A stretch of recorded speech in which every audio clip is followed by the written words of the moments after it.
As a creative or a photographer, you enter an agreement.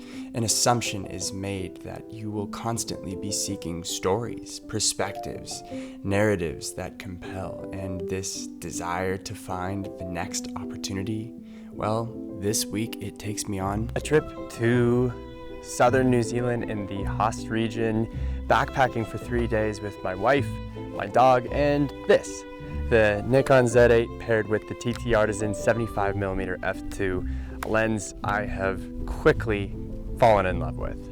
Now this lens raises a really interesting question. Why would I, a landscape photographer, adventure photographer, be using something that's really associated with portrait photography for my landscape work? And the answer is kind of complicated, right? Really, it boils down to creativity. So I've just been having a ton of fun trying to be creative with this lens and trying to see how it can suit my style of photography in a place like this with mountains all around, beautiful vast landscapes, and the distinct limitations of 75mm. To help show the quality of this lens, I'm going to take you with me for a day while I try to find some photos that exhibit its best qualities, starting right here on the hilltop. These white flowers are all over the place, and I thought I could bring them into the foreground to bring more interest towards the mountains in the background. Otherwise, the scene would be flat. I like this photo, and I think it's a good first photo, but as Theo Crawford would say, it's a bit of a warm-up. There's nothing particularly interesting, but I'm perfectly happy with it. Now, one of the main subjects of the day is this hut. You'll see this hut pop up quite a bit, and these first two photos, I think, do a good job of taking advantage of bad circumstances. The light was harsh, the scene was a bit lackluster, so I decided to keep it simple and focus on isolating in a fairly hi-fi manner. So far, the lens is doing great and it's helping me to isolate the subject nicely, but I want to get a little bit more out of it. So in this one, I use the foreground to create some separation, a bit of blur to add interest, and the figure in the upper right corner adds a lot to this photo. Without them, I don't think there's nearly as much of a story going on, but when you bring them in and let them breathe a little life into the scene, the photo becomes a lot more interesting.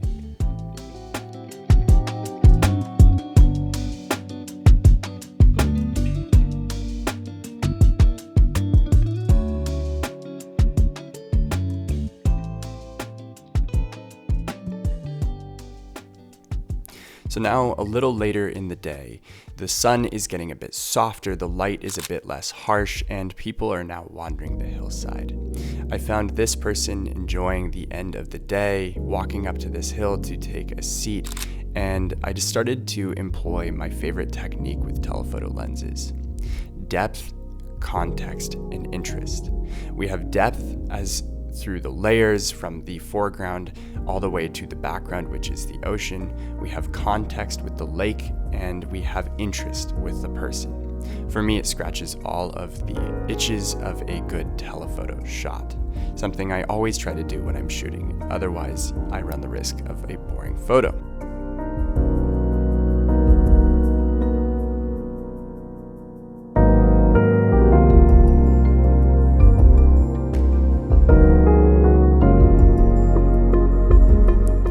Now this photo at the very end of the day shows just how much you can take advantage of the fast aperture on the 75mm f2. Things are nearly dark, but at f2 I'm able to take some photos I'm really happy with here. Emily was walking along and doing a great job of positioning herself in a fairly stoic manner, so I took some photos and I'm quite happy with them. Now, as the day ran down, I didn't get any more footage, but I have a few more shots that I quite like, starting with this one of the sunset, this one of the hut under a glowing sunrise, and this one again of the hut with some context in the foreground. Finally, there's this one from the day before on our hike in, and it may actually be my favorite shot of the whole trip.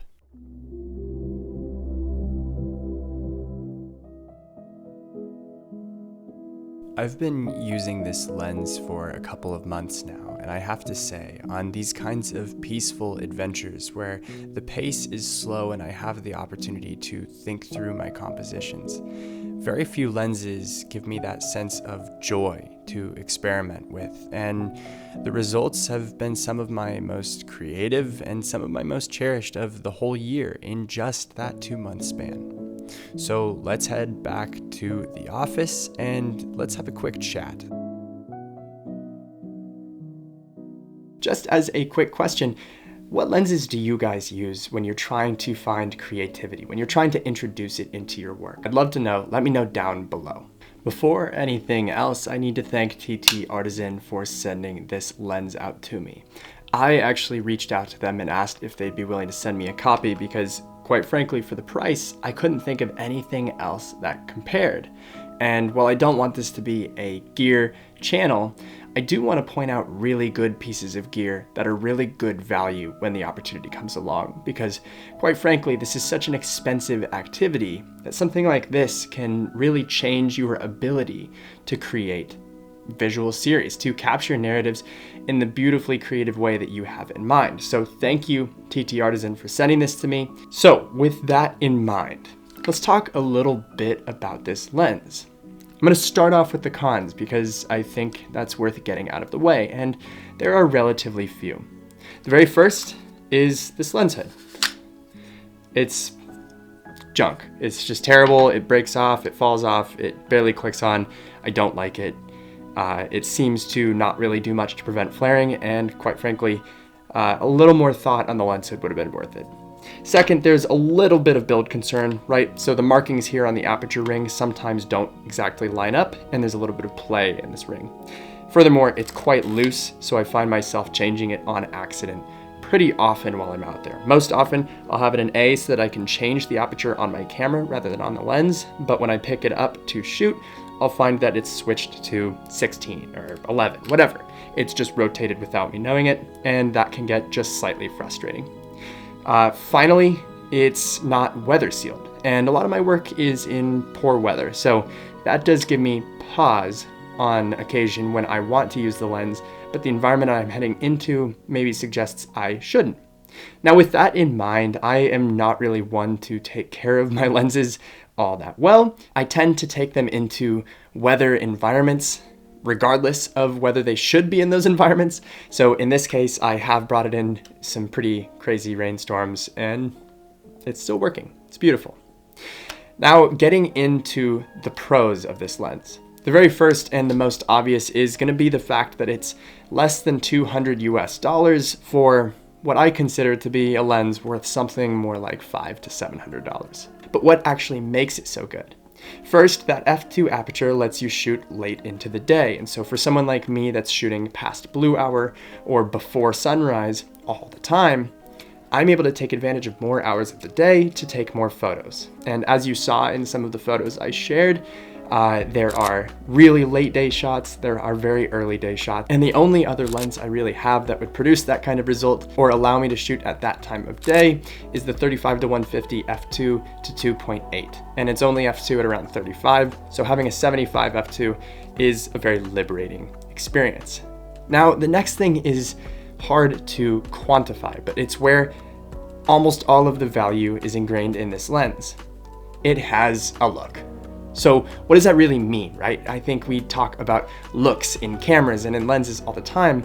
And again, it's really, really hard to quantify. But with this, I would say it boils down to really, really nice punchy colors and a beautiful level of micro contrast that creates a sort of bold look in the photographs before you've even touched them.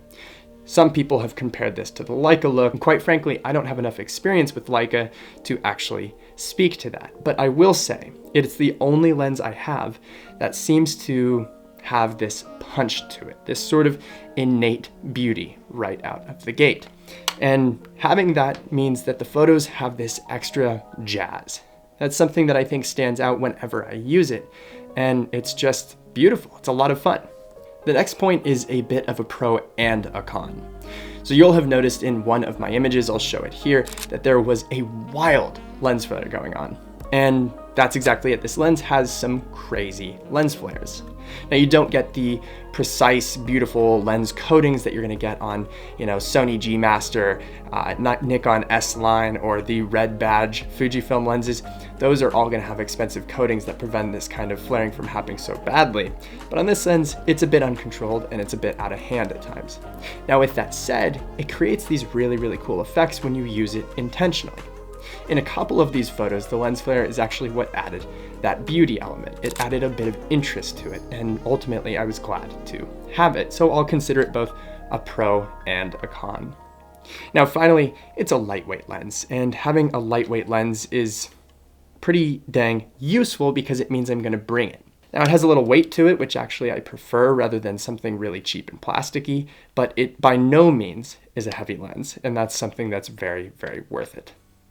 So what else is there really to consider with this lens? I think it's the question of what's the point? Why get this lens? And specifically, why would someone like me or you get this lens? If you're shooting landscapes, if you're shooting astrophotography, if you're shooting adventure work, why would a, generally speaking, portrait-oriented lens make it into your bag?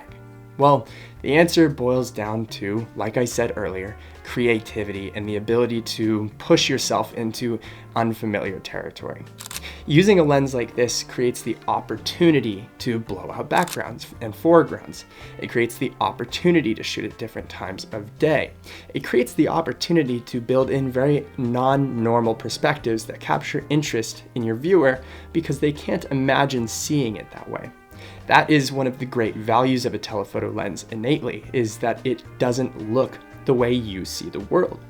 So that's an opportunity. It's a story building element that you can use in your visual series or in the narrative you're trying to capture. A lens like this allows you to sharpen up as well. Your compositions can be quite boring if you don't consider everything you're trying to do with intentionality. So it's easy to point, shoot, and come away with a flat image of a beautiful thing that doesn't have a beautiful story involved. So when you're using something like this, you have to start to learn how to bring in depth, context, and interest, like I mentioned earlier. I'll make another video about that entirely at some point, but the gist of it is you want photos to tell the story of where you are.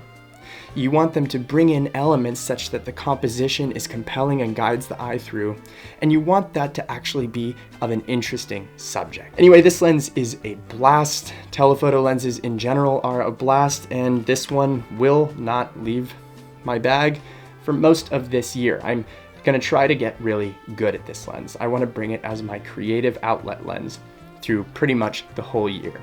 Thank you guys. I hope you get your hands on this lens. If you do, let me know what you think of it. And if you don't, let me know what lenses you prefer to use as a creative outlet kind of lens. I want to know.